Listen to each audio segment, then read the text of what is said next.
All right, here's what we're going to do. We're going to take question 12 from section 6.2, and we're just going to work this guy out. And then they're kind of long, gross problems, but we're tough. So notice right off the bat here, I've got the bases that are the same. And if my bases are the same, then I can add the exponents up. So I'm going to have 64, and then you would have 5 ninths plus 2 ninths, which is going to be 7 ninths.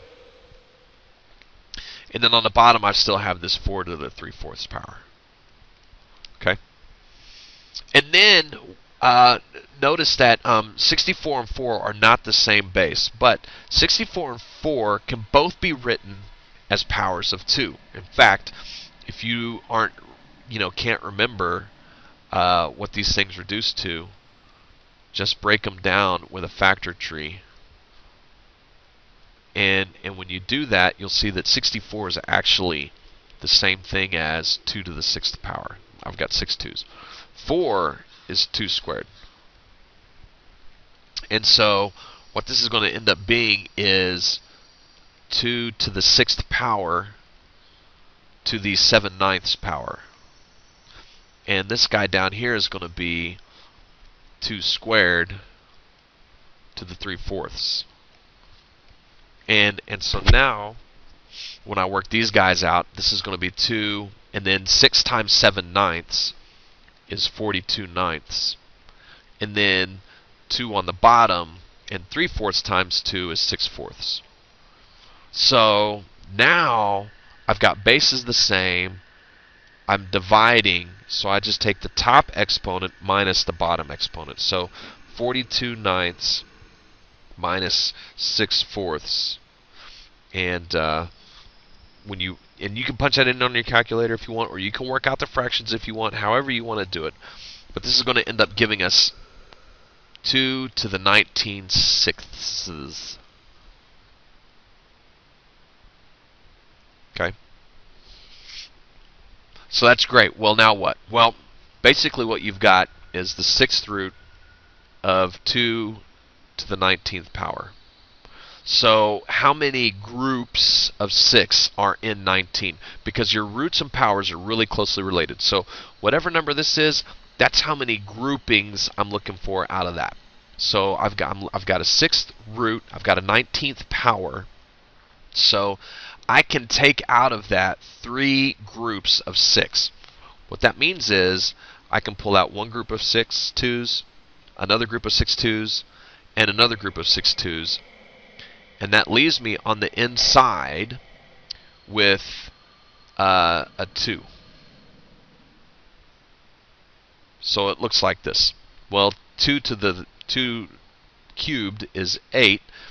And then if we wanted to look really cool, we could write times 2 to the 1/6 power, which is the same thing as 8 times the 6th root of 2. So both of these guys would work. And yeah, it's a lot of steps, but if you just will hang in there and keep working at it and keep practicing and do the problems that you see and that you know, these get to where you can do them fairly comfortably. Okay, what we're going to do on this problem is we're going to simplify the 6th root of 81 over 4. And we want to look and reduce this inside guy if we can, and in any way we can. But 81 over 4, it just doesn't reduce at all for us. So it's going to be difficult to reduce that guy. So the next thing that I'm going to do is I'm just going to go ahead and rewrite it as the 6th root of 81 over the 6th root of 4.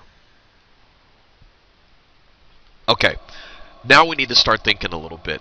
I'm going to go ahead and look at 81 as a power of 3. Okay, and if you don't remember what 81's power of 3 is, just work out a factor tree. And so this is going to be 3 to the 4th. And that's going to be 3 to the 4/6 power. Alright? And then down here, 4 is 2 squared. So definitely you need to know that one. 4 is going to come down to be 2 and 2. So this is going to be on the bottom, 2 to the 2/6 power.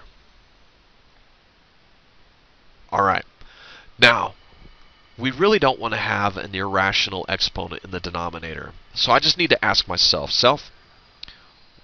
what do I need to add to 2/6 so that I can get 6 over 6?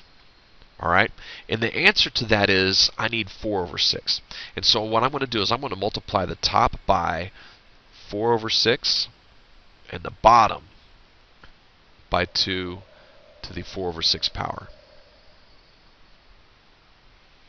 What's going to end up happening is I'm going to get on the bottom of my fraction 2. Because if I take 2 to the 2/6 plus 4/6, okay, then that's just going to be 2 to the 1st. So on the bottom, that's a 2. Hey, that's great. Now, the top is a little bit more tricky. So I've got 3 to the 4/6 and 2 to the 4/6. Well, the denominator is the same on both of those guys, and so is the power. And the power is the same, but the bases are not the same. This is a 3, this is a 2. The bases are not the same. Okay, so here's what we're going to do. We're going to factor out a 4/6 power. So this is going to give me 3 times 2 to the 4/6 power, and I can do this. I'm just going in reverse from my original power properties. Okay, I'm kind of going in reverse. Now 3 times 2 is 6, and 4 over 6 reduces to 2/3. We like this because what that's going to give us is 6 to the 2/3 power over 2. Well, this answer is a great answer if you like that. I don't have a problem with it. The other answer we could get from that is the cube root of 6 squared over 2. Well, that's going to be the cube root of 36 over 2. And that also would be a final answer. So again, with these guys, they take some practice, but once you get going, they're not too bad. You just be patient and keep looking for those groupings that match your root.